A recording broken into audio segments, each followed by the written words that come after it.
செல்வத்தை அள்ளித்தரும் அருள்மிகு சென்னகேசவ பெருமாள் திருக்கோயில், தேவராஜ முதலி தெரு, சென்னை.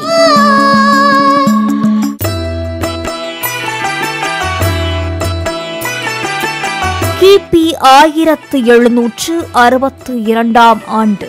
இன்றைக்கு சென்னை என்று அழைக்கப்படும் அஞ்சய மதராஸ் ஒரு கிராமமாக இருந்த காலம்.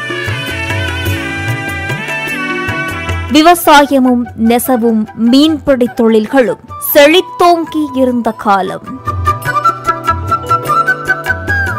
ஈசனின் வில்லிலிருந்து தோன்றி நம் பாவங்களை எல்லாம் போக்கும் ஒரு புனித நதியாக கூவம் நதி ஓடிக்கொண்டிருந்த நேரம்.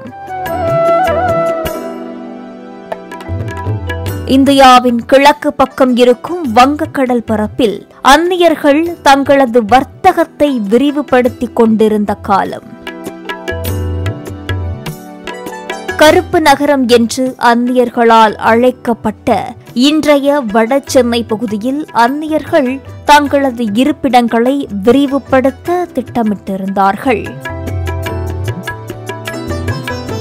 அவர்கள் விரிவுபடுத்த திட்டமிட்டிருந்த அந்த இடத்தில் அற்புதமான இரட்டை கோயில்கள் இருப்பதுதான் அவர்களுக்கு சிக்கலாக இருந்தது.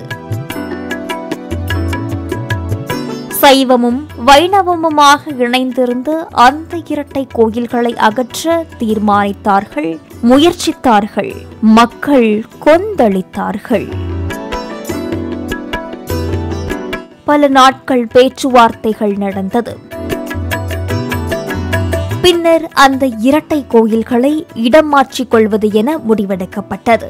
அதன்படி அந்த இடத்தில் இருந்த இரட்டை கோயில்கள் மொத்தமும் அங்கிருந்து சற்று தூரத்தில் இருக்கும் பூங்கா நகர், தேவராஜ முதலியார் தெருவில் மாற்றி கட்டலாம் என முடிவெடுக்கப்பட்டதாக தலத்தின் வரலாறு கூறுகிறது. 24,000 சதுர அடி பரப்பில் அன்றைக்கு 15,642 பகோடாக்கள் செலவில் அந்த பகுதி மக்கள் முன்பிருந்ததை காட்டிலும் மிக பிரம்மாண்டமாக அந்த இரட்டை கோயில்களை உருவாக்கினார்கள். கோயில் மிக அற்புதமாக அழகாக கட்டப்பட்டது. ஆனால் மக்களுக்கு ஒரு பேரதிர்ச்சி காத்திருந்தது. காரணம், அந்த இரட்டை கோவில்களில் ஒரு கோயிலின் உற்சவ மூர்த்தியை அங்கே காணவில்லை. அது எங்கே எடுத்து செல்லப்பட்டிருக்கும் என்று மக்களும் நிர்வாகிகளும் தேடினார்கள். அந்த உற்சவர் சிலை மீட்கப்பட்டதா? இன்றைக்கு இந்த சென்னை மாநகருக்கே சென்னை என்ற பெயர் ஏற்பட காரணமான அந்த இரட்டை கோயில்கள் எது?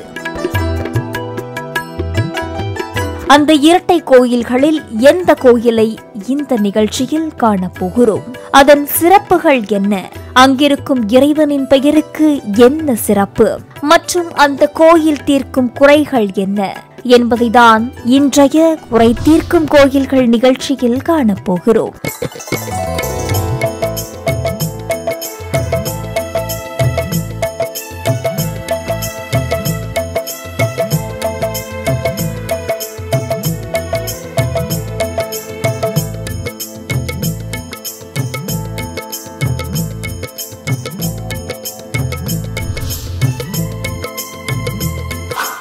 கதைக்குள் செல்வதற்கு முன்பு அனைத்தையும் வசப்படுத்தி வைத்திருக்கும் ஒரு உன்னதமான நாமத்தின் பொருளை நாம் தெரிந்து கொள்ள வேண்டும்.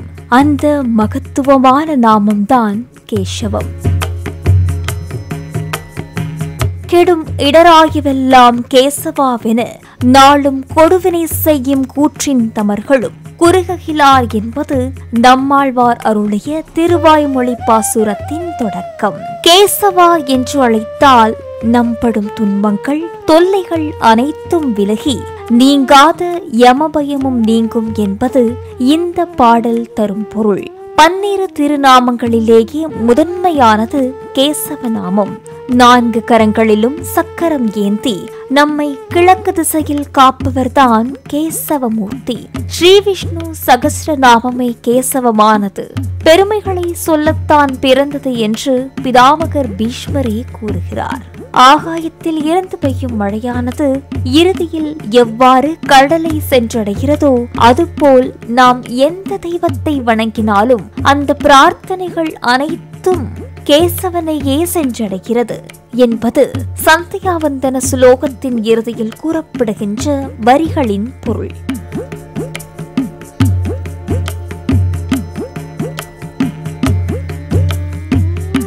கா என்றால் பிரம்ம தேவரையும், ஆ என்றால் விஷ்ணு பகவானையும், ஈச என்றால் சிவனையும், வா என்றால் அனைத்தையும் வசப்படுத்தி வைத்திருப்பதையும் குறிக்கிறது.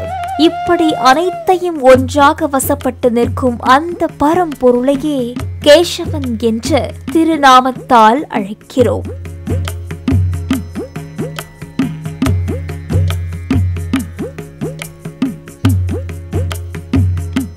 சென்னகேசவர் இருக்கும் சவுகார்பேட்டை. வட சென்னையின் மிக பரபரப்பான வர்த்தக பகுதி சவுகார்பேட்டை. மொத்த வியாபாரத்தில் கொடிகட்டி பறக்கும் அசல் சென்னையின் அடையாளம்.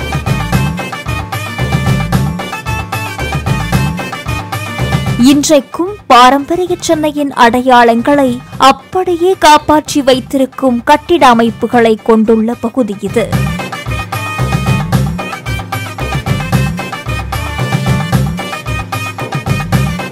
ஒரு பழங்கால பாரம்பரிய இசையை நம் மனதிற்குள் அசை போட்டபடி இந்த தெருக்களில் நடந்தால் இன்றைக்கும் நாம் 1950களில் இருப்பது போன்ற உணர்வை அப்படியே முன்னிறுத்தும் பகுதி.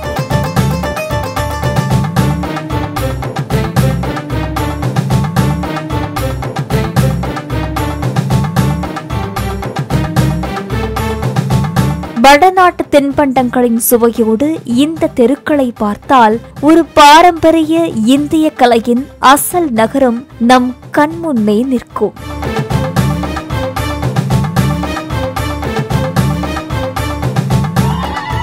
எந்த பொருளை தேடி வந்தாலும் எதனை எடுப்பது என்று நம்மை திக்குமுக்காட வைக்கும் அளவிற்கு பல வகைகளில் கிடைக்கும் சென்னையின் ஒரு மிகப்பெரிய பாரம்பரிய வர்த்தக பகுதியான சவுகார்பேட்டையில் தேவராஜ முதலியார் தெருவில் இருக்கும் ஒரு அழகான கோயில்தான் அருள்மிகு சென்னகேசவ பெருமாள் திருக்கோயில்.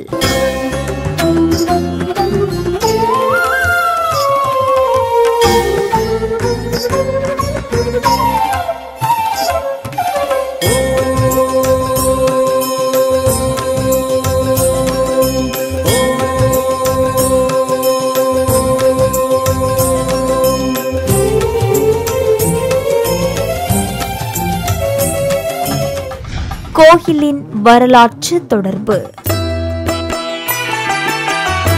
வரலாற்று ஆசிரியர் டி.ஏ. ஸ்ரீனிவாசன் அவர்களின் ஆய்வின்படி தற்போது சென்னை உயர்நீதிமன்றம் இருக்கும் இடத்தில் இருந்த சென்னகேசவ பெருமாள் திருக்கோயிலும் இதனுடன் இணைந்திருக்கும் சென்னமல்லீஸ்வர திருக்கோயிலும் கிபி 1762 அன்றைக்கிருந்த சென்னப்பட்டணத்தின் பிரதான திருக்கோயிலாக இருந்தது என்று குறிப்புகள் கூறுகின்றன.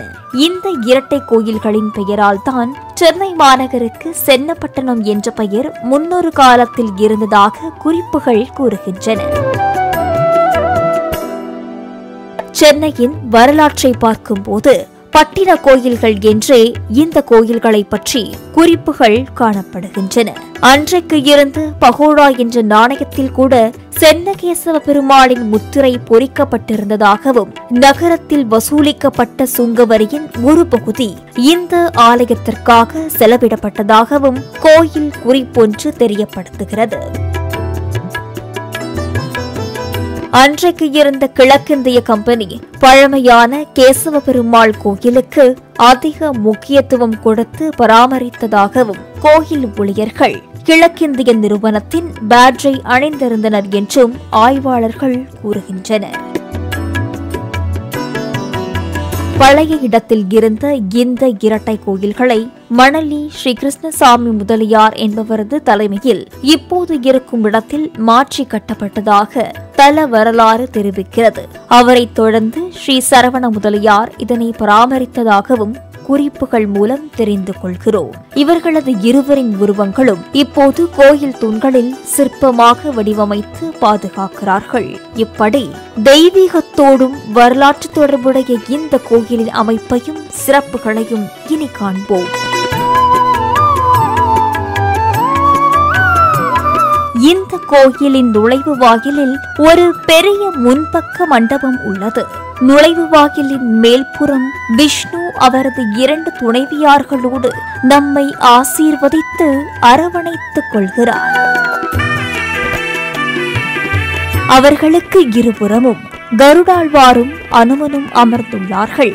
முன்பக்க மண்டபத்திற்குள் கலைப்பொருட்களை செய்யும் கடைகள் இருக்கின்றன.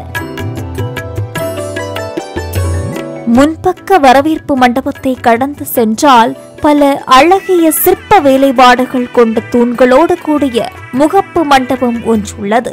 அந்த தூண்களின் கீழ்ப்பகுதி சதுரமாகவும் அதன் மேல் பகுதி உருண்டையாகவும் 8 பட்டைகளுடன் கூடிய அமைப்பையும் கொண்டு அந்த முகப்பு மண்டபத்தை தாங்கி நிற்கின்றன. மண்டபத்தின் வலது பக்க மேல் பகுதியில் நீல நிறத்தில் ஸ்ரீகிருஷ்ணர் வலது கையில் சின்முத்திரையுடன் இடது கையில் அபய முத்திரையுடனும் தவக்கோலத்தில் வீற்றிருக்க, அவருக்கு இரு பக்கமும் தன் சிறகுகளை விரித்தபடி கருடாழ்வார் காட்சி கொடுக்கிறார்.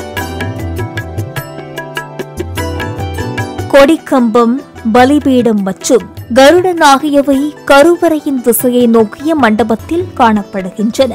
அந்த காட்சி மண்டபத்தின் மேல்புறம் இரு பக்கமும் கருடாழ்வாருடன் செல்வமகள் லட்சுமி தேவி தாமரை மலரில் வீற்றிருந்து அருள் கொடுக்கிறாள்.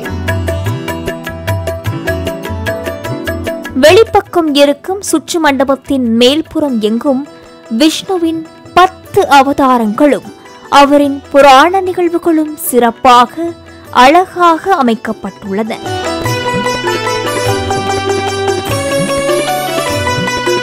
கோயில் சுற்று வளாகத்தில் முதலில் சக்கரத்தாழ்வாருக்கு தனி சன்னதி உள்ளது.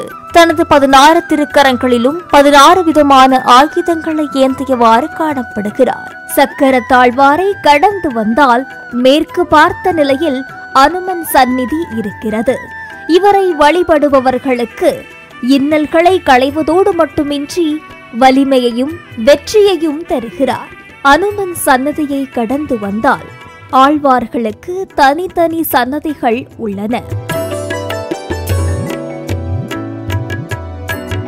ஆழ்வார்களை வணங்கி கடந்து வந்தால் தனித்தனி கல்லில் வடிவமைக்கப்பட்ட 4 யானைகள் கிழக்கு முகமாக வீற்றிருக்கும் கோதண்டராமர் சந்நிதிக்கு வழிகாட்டுகின்றன.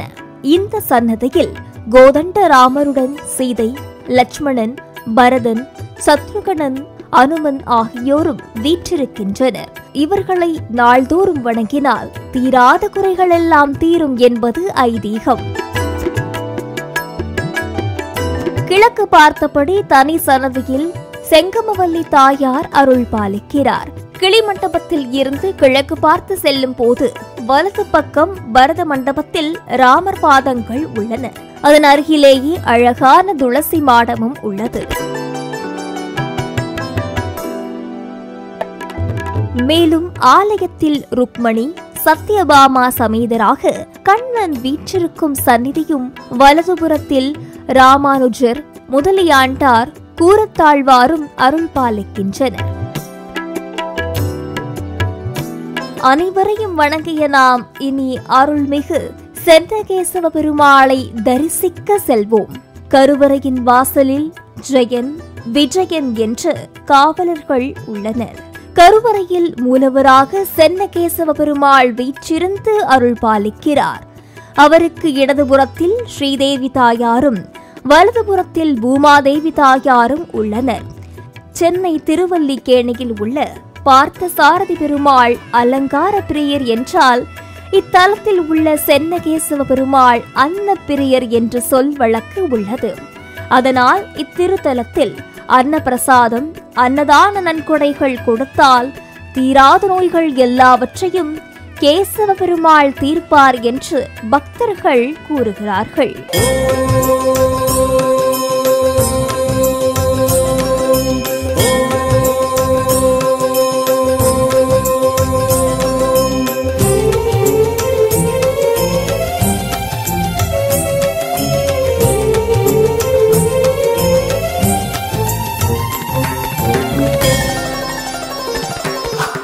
ஸ்ரீதேவி, பூதேவி சமேத சென்னகேசவ பெருமாளை தரிசித்த நாம் இனி கிபி 1762 ஆண்டு இந்த கோயிலின் காணாமல் போன உற்சவர் எங்கு கிடைத்தார் என்ற கதையை இனி காண்போம். ஒரு காலத்தில் தற்போதைய சென்னை உயர்நீதிமன்றம் இருக்கும் இடத்தில் இருந்த இந்த கோயிலை பிரிட்டிஷ் கிழக்கிந்திய கம்பெனி தனது நிர்வாக விரிவாக்கத்திற்காக அகற்ற முயன்றபோது பொதுமக்கள் எதிர்ப்பு தெரிவிக்க பல கட்ட பேச்சுவார்த்தைகளுக்கு பின்னர் தற்போது கோயில் இருக்கும் தேவராஜ முதலியார் தெருவில் அதே வடிவமைப்போடு அதே கற்களையும் தூண்களையும் கொண்டு கட்ட தீர்மானித்தார்கள். கோயில் மிக சிறப்பாக முன்பை விட பிரமிப்பூட்டும் வகையில் பொதுமக்கள் துணைவுடன் கட்டப்பட்டது. ஆனால் இறுதியில்தான் மக்களுக்கு ஒரு பேரதிர்ச்சி காத்திருந்தது. காரணம், அந்த கோயிலின் உற்சவரை காணவில்லை என்பதே. எங்கே சென்றது அந்த உற்சவர் சிலை? எப்படி காணாமல் போனது என்ற கேள்வியால் மக்களும் கோயில் நிர்வாகமும் குழம்பி போயிருந்தனர். விசாரணை பல நாட்களை கடந்தது. இறுதியில் ஒரு தகவல் மக்களுக்கு கிடைத்தது. அந்நிய சமயத்தவர்களின் படையெடுப்புகளால் இந்த ஆலயத்தில் இருந்த உற்சவர் திருநீர்மலையில் ரகசியமாக பாதுகாக்கப்படுவதாக தெரிய வந்துள்ளது. அனைவரும் மகிழ்ச்சியடைந்தனர். உற்சவர் சிலையை எடுத்து வர கிளம்பினர். ஆனால் அங்கு அதைவிட ஒரு பேரதிர்ச்சி காத்திருந்தது. ஒரு உற்சவர் விக்கிரகத்தை தேடி சென்ற மக்கள் அங்கு கண்டதோ 5 உற்சவர் விக்கிரகங்கள். எது சென்னகேசவ பெருமாள் கோயிலின் உற்சவர் சிலை என்பதில் ஒரு மாபெரும் குழப்பம் நிலவியது.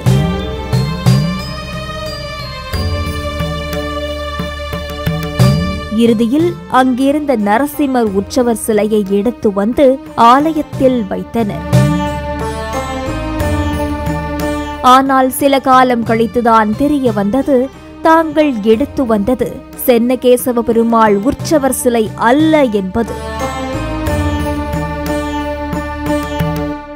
இருந்தாலும் எடுத்து வந்ததாகவே இருக்கட்டும், அது இறைவனின் விருப்பம் என்று எடுத்து வந்த நரசிம்மர் உற்சவர் சிலையே இப்போதும் உற்சவராக வைத்துள்ளார்கள் என்று ஏற்றுக்கொண்டார்கள், வணங்கினார்கள். இப்போது இந்த நரசிம்மர் உற்சவர் சிலையே உற்சவம் வருகிறது.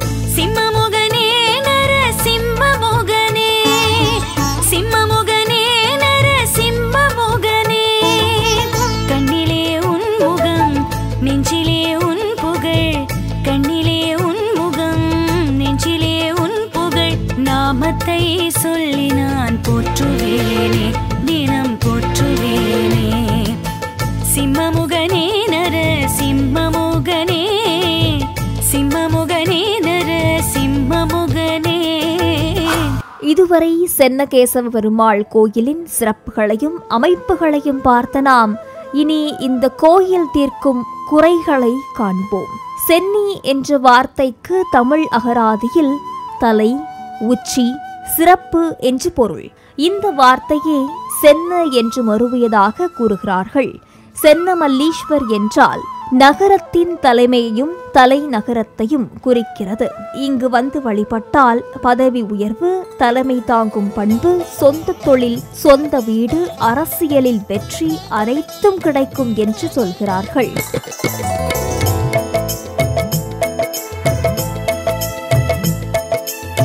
புதிதாக தொழில் தொடங்க நினைப்பவர்கள், தற்போது செய்து கொண்டிருக்கும் தொழில் வளர்ச்சியடைய வேண்டும் என்று நினைப்பவர்கள் இங்கு வந்து 10 சனிக்கிழமைகள் வழிபட்டால் நிச்சயம் நினைத்தது நடக்கும் என்கிறார்கள்.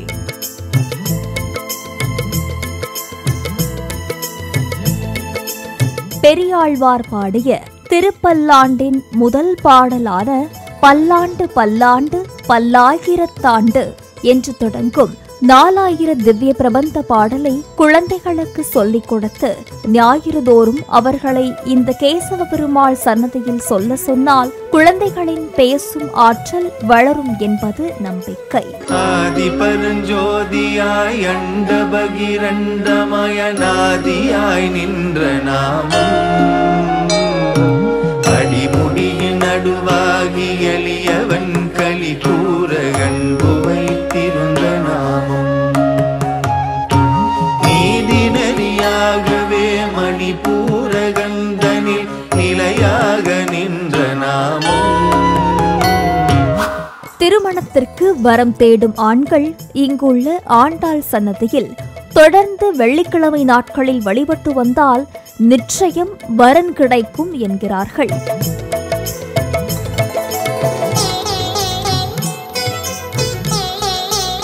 திருமணத்திற்கு வரன் தேடும் பெண்கள் கேசவ பெருமாளை செவ்வாய்க்கிழமை நாட்களில் வழிபட்டு வந்தால் நிச்சயம் வரன் கிடைக்கும் என்று சொல்கிறார்கள்.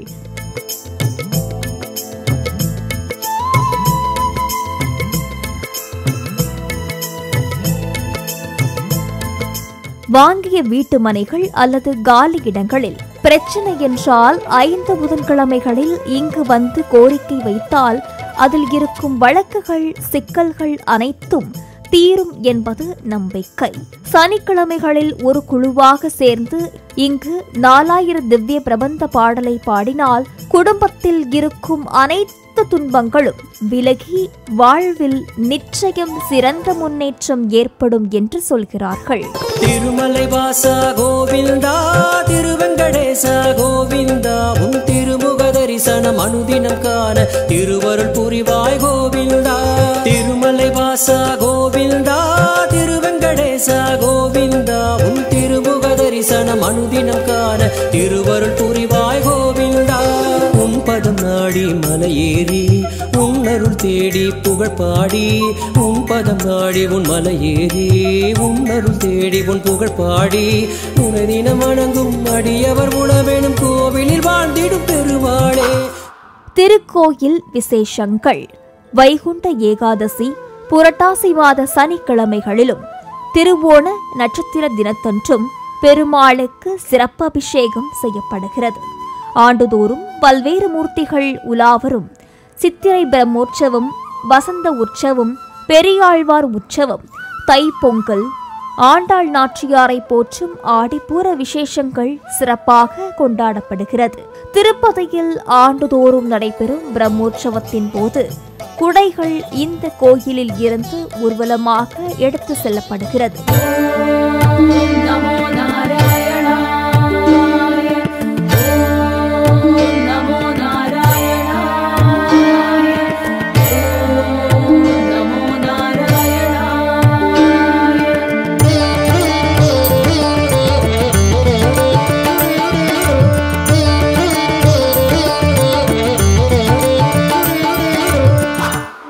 வழிபடும் நேரம். சென்னகேசவ பெருமாள் திருக்கோயில் காலை 5 மணி முதல் பிற்பகல் 12 மணி வரையும், மாலை 4 மணி முதல் இரவு 9 மணி வரையும் பக்தர்கள் தரிசனம் செய்வதற்காக திறந்திருக்கும். எப்படி செல்வது? எந்த பகுதியில் இருப்பவர்களும் சென்னையை அடைந்து தற்போது சென்னை உயர்நீதிமன்றம் இருக்கும் பாரிமுனைக்கு அருகில் உள்ள தேவராஜ முதலி தெருவை அடைந்தால் இந்த கோயிலை எளிதில் அடையலாம். சென்னை நகரின் மையத்தில் இருந்து பேருந்து, ஆட்டோ அல்லது மெட்ரோ ரயிலை பயன்படுத்தி இந்த பகுதிக்கு செல்லலாம். சென்னை புறநகர்களில் இருந்து மின்சார ரயில் சேவை, பேருந்து சேவைகள் உள்ளன. ஸ்ரீ வெங்கடேஷ ஸ்ரீ ஸ்ரீனிவாச கருடாச்சலா, ஸ்ரீ வெங்கடேஷ ஸ்ரீ ஸ்ரீனிவாச கருடாச்சலா, ஸ்ரீ வெங்கடேஷ ஸ்ரீ ஸ்ரீனிவாச கருடாச்சலா, ஸ்ரீ வெங்கடேஷ ஸ்ரீ ஸ்ரீனிவாச கருடாச்சலா. ரமணா ரமணா ரமணா ரமணா வெங்கட ரமணா கோவிந்தா, ரமணா ரமணா ரமணா ரமணா ஸ்ரீ ஹரி ரமணா கோவிந்தா. நமோ வெங்கடேஷா, நமோ ஸ்ரீனிவாசா, நமோ வெங்கடேஷா, நமோ ஸ்ரீனிவாசா. நேயர்களே, இந்த நிகழ்ச்சியை பற்றிய உங்களது மேலான கருத்துக்களை 8754403139 என்ற எண்ணுக்கு வாட்ஸ்அப் மூலமாகவோ தெரியப்படுத்தலாம். மேலும் பல அரிய ஆன்மீக தகவல்கள், கதைகள், பாடல்கள் அனைத்தையும் கண்டு ரசிக்க தொடர்ந்து ஜோதி தொலைக்காட்சியுடன் இணைந்திருங்கள். பக்தியை கொண்டாடுங்கள். செல்வத்தை அள்ளித்தரும் அருள்மிகு சென்னகேசவ பெருமாள் திருக்கோயில், தேவராஜ முதலி தெரு, சென்னை.